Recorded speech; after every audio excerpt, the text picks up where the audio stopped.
On your Thursday morning edition of Locked On Raptors, Jakob Poeltl is back, baby. I like Poeltls, all of that. We're going to dig into the Raptors acquiring Jakob Poeltl from the San Antonio Spurs, why the deal doesn't look so hot right now, perhaps, but maybe by the end of the day, the vision becomes a little clearer. We will also dig into the Kevin Durant shocker going to the Suns and touch quickly on last night's game against the Spurs and an abbreviated hold you over till the deadline edition of Locked On Raptors with Jamar Hinds of Raptors Republic. Let's get to it. You are Locked On Raptors, your daily Toronto Raptors podcast, part of the Locked On Podcast Network, your team every day. Hey, what's going on? Welcome to episode number 1338 of Locked On Raptors for Thursday morning here on February the 9th, trade deadline day. First of two shows that you'll have coming at you. We'll have a live show later on after the deadline finishes up. But either way, thanks so much for being here. I'm your host, Sean Woodley. I'm covering the Toronto Raptors now for 9 seasons, which means I've been around for both Jakob Poeltl eras now, which is a very fun thing. I imagine this is what people felt like when they covered the Raptors during both Rasho Nesterovic eras back in the aughts. Thanks so much again for tuning in. You can follow, subscribe to, rate, and review the show for free on your favorite podcast apps. We're also on YouTube. Go hit the big red subscribe button over there to help support the show. And today's show is brought to you by FanDuel Sportsbook, official sportsbook of Locked On. Make every moment more of it. Visit FanDuel.com/LockedOn today to get started. All right, Jamar Hinds, Raptors Republic, is here. He was awake last night when all this stuff went down with Jakob Poeltl and then Kevin Durant, the second big thing that went down last night. And he is here as well on very little sleep because the man works real hard. Jamar, how the hell are you? And initial response to Jakob Poeltl coming back to Toronto, baby. I am doing well. I am tired as hell, as you are accurate on that. That's deadline living, baby. I slept for like 5 hours. I'm going to drink 9 coffees today. It's going to be great. Yeah, you slept like twice as much as I did. But in terms of getting Jakob Poeltl back, everybody's been, joking about like scripts, like the NFL script, the NBA script. This is one that was very predictable. We all saw this as a kind of a Jakob Poeltl re-audition this game. To be honest, it wasn't a good re-audition. No, not his best. He was getting stonewalled by Fred VanVleet in the open court and stuff. Not Scottie amazing. was going at him in the post. Siakam got numerous baskets over him. Fred was driving at him. Like, they were going at him, and then he missed a couple bunnies as well. So you hope we're getting a better version of Jakob Poeltl, the one that provides the rim protection that we need, that kind of allows Nick Nurse to play a defensive scheme that is more suitable instead of just having guys that are not centers play center. And it's funny because Walker Kessler, who just torched the Raptors about a week ago, is the first guy the Raptors are going to see. So it's like you plug Jakob in there. It's like, is there any difference? We're gonna get an early test to that. But speaking of Walker Kessler, it's hindsight sucks. But people are like, okay, if you just didn't trade the first rounder last year, we don't got to relitigate that now. We already did that last week when Walker Kessler punked the Raptors. We can do that for the rest of time. By the way, Christian Koloko still might be pretty good. Yeah. So let's dive into the trade for Yak, shall we? Jakob Poeltl. The deal is Khem Birch along with a protected first-round pick in 2024. The conditions have been reported, it seems, by Michael Scotto of Hoops Hype, and the conditions are maybe not what you want. Protected 1 through 6 in 2024. If it doesn't convey, it's still protected 1 through 6 in 2025 and 26. So they're protected against them being really bad next season and having a high pick and losing it. That's great. The problem is that when you have those protections, the Blazers are going through something similar right now, and they are, have a protection on one of their picks, and basically all their picks are tied up unless they take the protections off, and the Raptors are going to be in the same boat. So their pursuits of star trades are going to be encumbered a little bit as it stands right now, at least for the next little while. That said, we have no idea what else is still to come today, of course. And right. I do think, Jakob Poeltl getting acquired by the Raptors makes a far more likelihood that, OG might get dealt or Fred might get dealt. They're not done here. This is them seemingly getting a jump on their offseason, but as a lot of people have pointed out, Yak, Gary Trent Jr., Fred VanVleet, you're going to have to get them all on bargain deals to afford them all as free agents, right. Bring them back and stay under the tax. So the guess would be that at least one of those, maybe both, are gone by day's end. So as it stands, we're recording this at like 10:30 in the morning. There's plenty to happen still. Could still happen in the middle of this podcast, for Christ's sake. I don't think you can have a full judgment on where things stand right now, but for you, when you factor in the protections on the pick, there's 2 second rounders as well, including this year's second rounder, which could be quite good. The Raptors obviously have not had any qualms about trading away draft capital in the past. I typically am not worried about trading draft capital either myself, and this year's pick is not going anywhere, so that's good, at least the first rounder. Curious, Jamar, your sort of a quick grade on this trade, knowing, of course, that we don't know everything that's going to happen just yet. It's hard to give a letter grade, but it does tell me that, whoever wanted the Raptors to bottom out, that's kind of not happening. Nope, yeah. It's not happening because they're trying to, plug in and fix and retool and move on. And with this win over the Spurs, the Raptors actually moved into that final play-in spot. Oh, they're making the play-in. It's like, yeah. I think it's in stone they're making the play-in. Because Indiana has free-fallen. The Raptors have a pretty light schedule, including this homestand. And I don't think it's going to be funny. We're going to touch on the Durant trade, but it's going to be funny to see how far Brooklyn free falls. Like, are they catchable now? But they kind of have 12 or 13 good players, though. Yeah, they're almost like the Knicks in that regard. They just have good players. Decent. It's kind of like East Utah, where they might still be okay. Yeah. But yeah, we'll see about that. But middle of the pack kind of a grade for me until I see more. Yeah. I'm going around the C+ range. For sure. The grade is for sure incomplete. I would say, there's reasons to like it for sure. We've seen the Raptors, when they have an actual rim protector in it, and I think Eric Kareen pointed this out very astutely yesterday.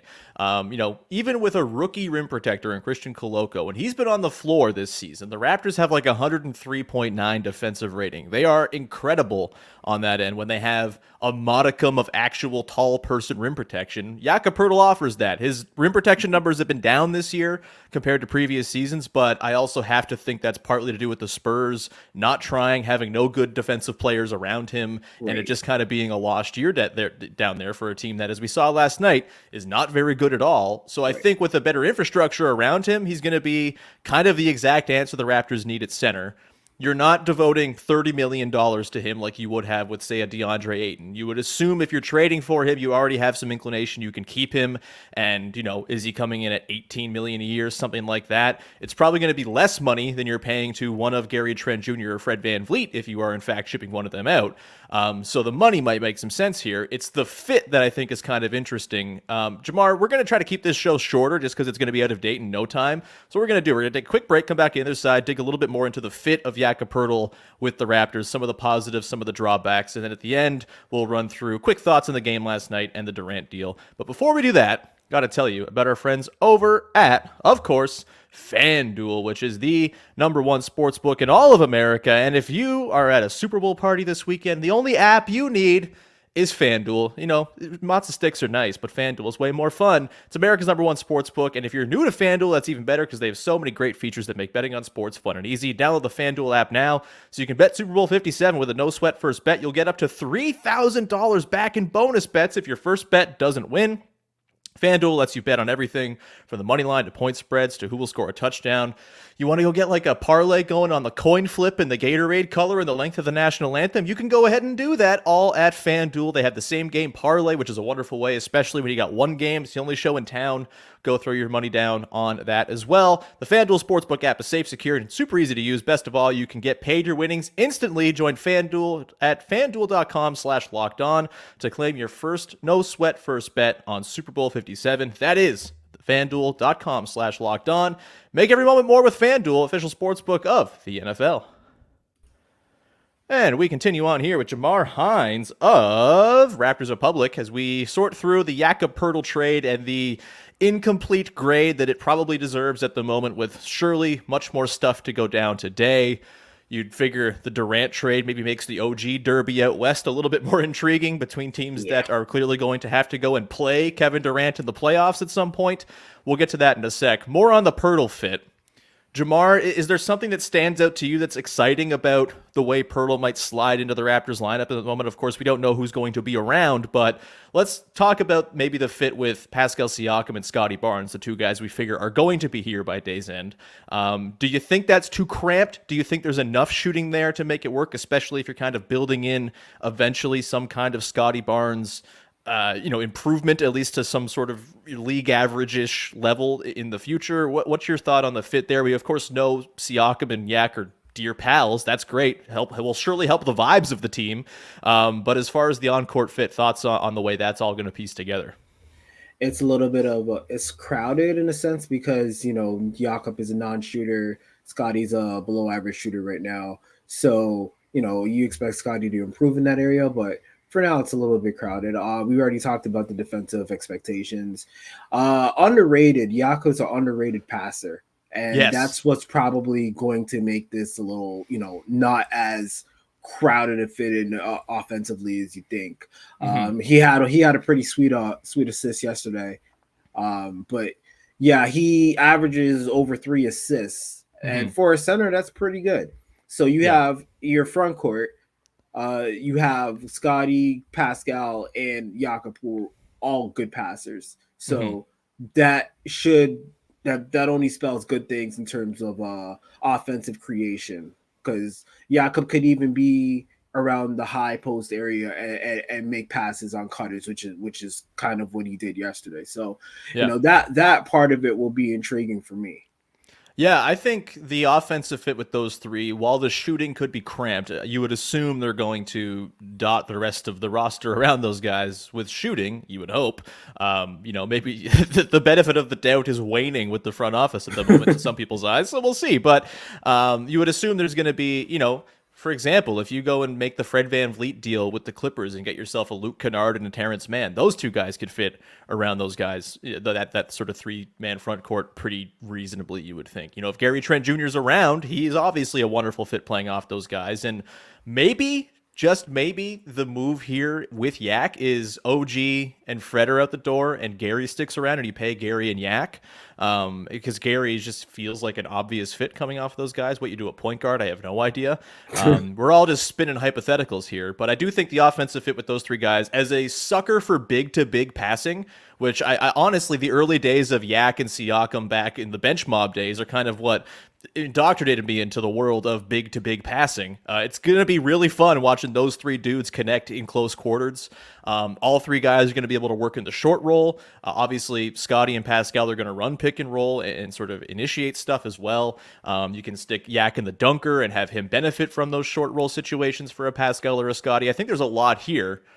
What do you think of the impact on the defense? Do you think this could maybe be the inciting incident of Nick Nurse deciding, let's play drop defense instead of just doing everything that is, hard and energy taxing and all of this stuff and covering ground, rotating into oblivion? Obviously, it hasn't worked. The Raptors have been a really bad defense, but you could argue they've played that style of defense because they haven't had that traditional rim protection to allow them to play a more normal style. Do you think Jakob Poeltl will allow for that? And are you excited about the prospect of the Raptors just playing normal stay-at-home defense? Well, you'd have to go back to the Raptors when they had Ibaka and Gasol. Yeah. And even then, I don't think the Raptors played traditional defense. No, they played whatever Marc Gasol called out on the given possession, essentially. so I just don't see Nick Nurse as a traditional guy. I mean, this gives him more leeway to try stuff. But there shouldn't be as much deficiencies. The rebounding should be better. So it's hard to predict what Nurse is very unpredictable in terms of what he likes to do. But I would love to see more stay-at-home defense where you're not giving up all those corner threes. But like I said, even back in the Raptors' best defensive year in the Nurse era, the 2020 year where the Raptors were second in defense, that was still a popular shot to give up. Yeah. So I can't see it changing that much. I expect the defense to be more efficient, but in terms of taxing energy and guys running all over the place, I don't think that's going to change all that much. It just should be better. They're more equipped now. Yeah, I think that's a really good way to put it. Like, I think they're just going to, the issue with this team is they've had one card to play for 2 years, and sometimes that card's very good. But if you're not executing it well, then it's a mess. I think this gives them opportunities to just change up the look once in a while, not do the same thing all the time, be a little more pliable, a little less predictable. I do like what that's going to do for them, and Yak will allow them, if they want to play a drop defense. If you have a specific matchup where it works, great. If you want him to come and hedge high, he can do that as well. He's very mobile, of course. This is one of the things that we loved about him back in the day. So I think there's reasons to like the on-court fit. I think it's just all the other uncertainty that's kind of clouding the actual full opinion here. Mm-hmm. Quickly, what do you think this means for Precious Achiuwa, who I would also assume is part of the plans going forward? We've kind of painted him as the center of the future. I do wonder if maybe this kind of opens up, maybe Precious is just a wing now, and that, I think, takes away a little bit of his rim protection, which is the best on the team at the moment, but also kind of frees him up to just kind of slash and work off the catch, play catch and shoot ball, a little less in terms of making quick reads and having to be involved in the action. We've seen his struggles, for example, when he's in the middle of the zone and making decisions there. That's maybe not his bag. If you put him on the wing and he can kind of be, someone replied to me today when I made this suggestion, he's like tall Norm Powell. That would certainly fit Vision 6'9" if this is what they're rolling with. And he's got the ball skills, it would seem, to kind of be a more of a sort of high-flying, slashing wing type. That's the beauty of Precious Achiuwa, it seems, is he can kind of do a lot of stuff with his athleticism. Thoughts on what this means for Precious, and do you think the idea of him not playing a lot of center, in fact, stunts his development in a negative way? I could see that. I could see it stunning his development in a negative way. That is a very interesting proposition you're bringing up with Precious. I actually am really interested to see how they utilize him, and and his rotations, and how many minutes he plays, because it wasn't that long ago where he's playing his most consistent basketball that he's played all season long. So changing his role up, like you said, playing more wing. We'll see how that works. It can work if he'll have to shoot better than 24% from 100%. We need more of the Precious at the second half of last season when he was shooting 40% from three. That's for sure. Even yesterday's game, he did make a three at the end, but he's kind of lost confidence in that shot. He's kind of hesitant to take it now. So yeah, we're going to have to see more perimeter-based Precious, but he can do things off cuts. We mentioned that the Raptors have a few bigs now that can pass, so that definitely helps, because he's probably going to be playing with one of them. I don't think it'd be a situation where Precious is just the backup center only, and he can do more than that. So yeah, that's a to be determined type of role. That's probably one of the biggest things I'm looking to see how Precious is used with Yak in there now. Yeah, I mean, I do think an underrated part of this is the Raptors. What was the beauty of the Gasol Ibaka era? There was 48 minutes of good center play.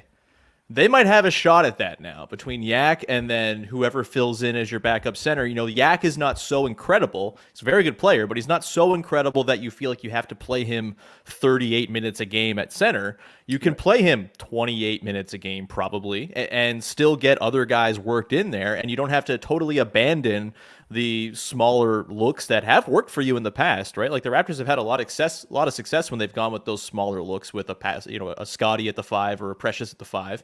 Varying iterations of lineups have performed differently, but in general, some of the Raptors' best moments in recent years over the last year and a half have come with multiple big dudes on the floor with one of those guys playing center, and I think they can still make that work in the minutes Yak rests.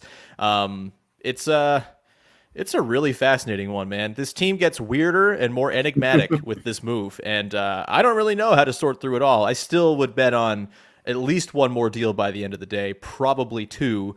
And if that happens, maybe you feel less bad about the draft protections as well. Because if you're trading OG for multiple first-round picks, then, okay, then that's fine. Right. We're going to come back on the other side. We're going to dig into the Kevin Durant trade as part of the good, the bad, and the as we'll take a quick look at last night's game against the Spurs, which we should remark upon very briefly. The we'll reserve for Kevin Durant-related talk and how it might involve or affect OG Anunoby's market. We'll get to that in just one sec, but just a reminder, Locked On Leafs is your daily Toronto Maple Leafs podcast with Mike DiStefano and Dave Morisuti. They're doing a great job over there, so go subscribe to Locked On Leafs wherever you get your podcast to keep up with the buds all year long. All right, Jamar, the good, the bad, and the We'll save the Durant stuff for the Let's get to the good and the bad from last night's game against the San Antonio Spurs, shall we? Did you have a good that came to mind? And is it just, oh my God, Pascal Siakam's touch is back? Well, since you bring, I mean, that could have been one of them. Pascal had a pretty rough road trip, and then, he didn't make the All-Star team, and... But right now, though, Jaylen Brown's missing the All-Star game. Kevin Durant's missing the All-Star game. You would think he's going to be a replacement. He'd probably be a replacement. But at the time, vibes were kind of low. But, by the way, when was the last time an All-Star team had like two players from it traded to the other conference before the All-Star game happened? I don't think that's ever happened before. Can't recall that. Can't recall that. Very weird. Wild stuff. Anyway, sorry, I didn't mean to interrupt you. I'm just, no worries. Thinking out loud here. Yeah, no worries. So, since you bring up Pascal, I'm actually going to leave him out of this, and I'm going to actually go with Chris Boucher. Hell yeah. Yes. Boucher had a really good road trip. Nick Nurse mentioned that there was about 3 different games where the Raptors were having this lackluster start. Boucher checks in. He makes a 3. He's all over the place defensively, and the Raptors get back in the game. That's kind of what happened yesterday because the Raptors were actually down before Boucher checked in the game, and he made his trademark 3. He was all over the place, got some blocks, got some tip-ins. Most hilarious possession of the game to me was it was a possession where Gary missed a 3. Boucher fought for the offensive board. Gary missed again, and Boucher tips it in, topples into Gary. They both fall over. And Gary has this look on his face as he gets up. He's like, dude, relax. Why are you trying so hard? It's the Spurs, dude. No, Boucher, he's in one of those. He has one of those stretches where he plays his role perfectly, and that's what he's doing right now. 18 points, 11 rebounds, 4 on the offensive end, 3 steals, 3 blocks. I mean, a couple threes. Well, what more do you want? He played his role absolutely perfectly, and when Boucher is coming off the bench and providing this type of energy, it gives the bench, which has not been overall very good this season, such a boost. And he spelled the starters a lot when they were not playing well. So Boucher is definitely my good. Yeah, I think that's a very well-made point. Just to add on a little bit to note, Chris Boucher, up to 33% from deep on the season, which we said coming into the year, can he settle in somewhere between the 38% he was at in the Tampa season and the 29% he was at last year? 33 is not where you want necessarily, but creeping ever closer to passable, which is, I think, very useful, especially for a team that might be playing 3 non-shooters or 3 non-traditional shooters in the front court. Chris Boucher is great. Look, I'm going to cop to something. Sometimes I say things on the show. Look, Jamar, it's a daily podcast. There's a lot of things I got to say every week. I do 2.5, 3 hours of podcasting a week. Sometimes I'll say things just like offhand that are dumb. Last week, I think I suggested maybe you just trade Chris Boucher for a couple of picks and wash your hands of them and go ahead. That was dumb. Chris Boucher is a great value at $12.5 million a year, and I have no problem keeping him around, especially that you've shed the Khem Birch money, which I do think is kind of a sneaky thing about the Yak deal is, obviously you made your own bed signing Khem Birch to a 3-year guaranteed contract in the first place, but you get off that money for next year. That's helpful in the tax math and all that stuff they're going to have to do as sort of a small thing. So are you your bad? Oh, you have a bad. I was about to say, no, I'll say bad? Boucher. Yeah, I'll join you in saying Boucher. He was so thrilling to watch in that first game. I thought you were calling yourself your bad for what you said last week. I mean, I could also say that. Say that every day. So my bad, I think, is just the fact that they had to play 40 minutes of Pascal and 39 minutes of Scottie Barnes to beat the Spurs. Not great. However, this does tie into the Poeltl thing pretty decently. Even if the Raptors do nothing else, which I think would be bad, on the whole. I don't think they should do nothing else. But if they did do nothing else, at the very least, they now have 8.5, 9 rotation players as opposed to 7.5, 8 rotation players, which I think does matter quite a bit.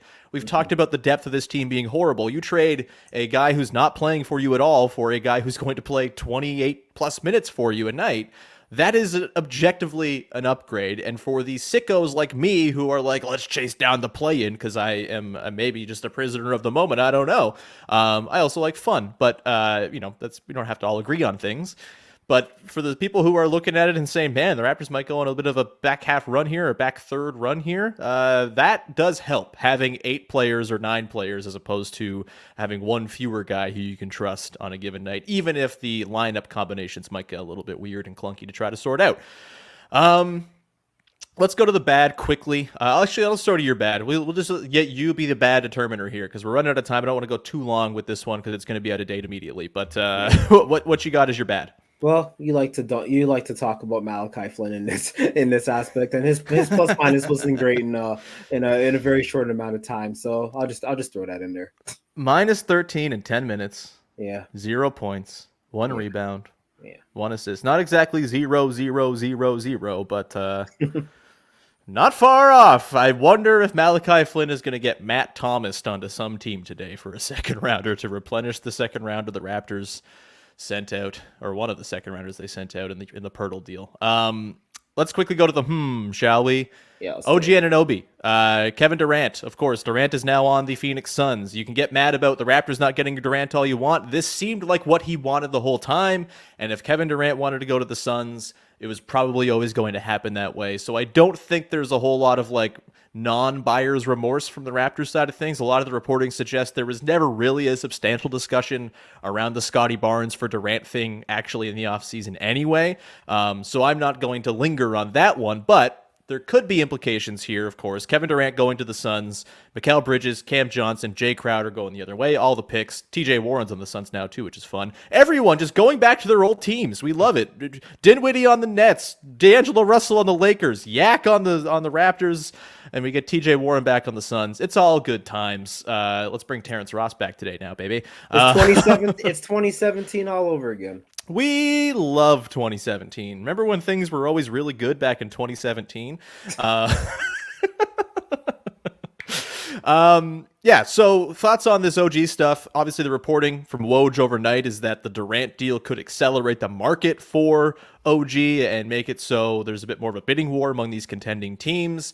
Do you have a dream OG landing spot, both for the player himself and for what the Raptors might be able to get in return? And sort of what's your reaction to all this KD stuff and the way it changes how the Raptors are situated? Oof. So, to quote The Wire, the price of the brick went up. So yeah, a lot of people thought it was insane for the Raptors to ask for 3 firsts for OG. Now, a lot of Western Conference teams are desperate to get a defender that could, help guard KD in the playoffs. So it seems a lot more realistic now. I am so bad at doing the trade scenarios. I'm that means your brain is healthy and not addled like mine. Yeah, I have never used the what do you call it? The trade finder or whatever you call it. The trade machine. Yeah, the trade finder. Tell me you're a rookie of the trade machine without telling me you're a rookie of the trade machine. I've never used it. That's like when my mom is like, I was on the Facebook. Tweeter. Yeah, tweeter. Oh man. So yeah, I'm hearing that the people are saying the Warriors should do whatever they can do to get him. The Grizzlies should do whatever they can do to get him. I don't know who they would make available in a potential trade. An interest. I was thinking last night because before last night the Nuggets looked like the favorite in the West, and now it's kind of like, what do they do? Their lineup seems already kind of set, and that's OG kind of doesn't even make sense there. So that's an interesting I mean, one for me. he would, because Really? if you could assemble a lineup of Jamal Murray with KCP, Aaron Gordon, and OG on the wings, So you're with leaving out Jokic Michael in the Porter. middle. That's the thing. With the way the Nuggets are set up, if there was an OG deal there, it probably has to involve Porter, just because of the salaries. Like the Nuggets, all their best players are the guys who make their big salaries to move. And so you'd have to have Porter involved there. You'd have to have a bigger salary in addition to OG going out as well to match with Porter. Yeah, because his contract is pretty yeah. hefty. Yeah, but So, I mean, yeah. and like Porter does all of the things the Raptors need, and that he's tall and can shoot and create his own shot, sort of. He also seems like kind of a lame dude who I don't really want around the Raptors. But CJ the point. McCollum had a great tweet yesterday. He's like, "This is all because of Ja Morant saying that he's fine in the West." So the Grizzlies immediately start losing games. Everybody starts flocking to the West. It's not all good in the West anymore. Yeah. Boy, oh boy, we should probably leave it there, because we're moments away surely from something happening here in this podcast being out of date before I can even post it. So we'll wrap it there. Jamar, anything you want to promote for the good people? Yeah, I have a quick little recap of this game more in depth. My Twitter handle, Jamar BH. You can just look that up and my Raptors Republic stuff is there. Light week for me, but that's what you got. Outstanding stuff. We will be back later today. Live show. It's going to probably be around 3:30, 4 o'clock. I don't have a hard time set just yet, but keep an eye out on the YouTube channel. Hit the little subscribe button. You'll get the notification when we do go live. And I'll be there solo, kind of breaking down the news of the day and then taking your questions from the chat. So thank you for watching. Thanks for listening. We'll be back again later today, and then we'll have another episode on Friday, because it's Dread Deadline Week, baby. We got to do the podcasts. We got to put the content out. This machine never ends and never stops working. But with that, we'll round it out here today. Enjoy the rest of the deadline. Please wait until we see all of that happens before totally melting down. You can still melt down if you want, but like, why waste energy when Trey Murphy is on his way to the Raptors sometime soon? We'll wrap it there. Bye-bye.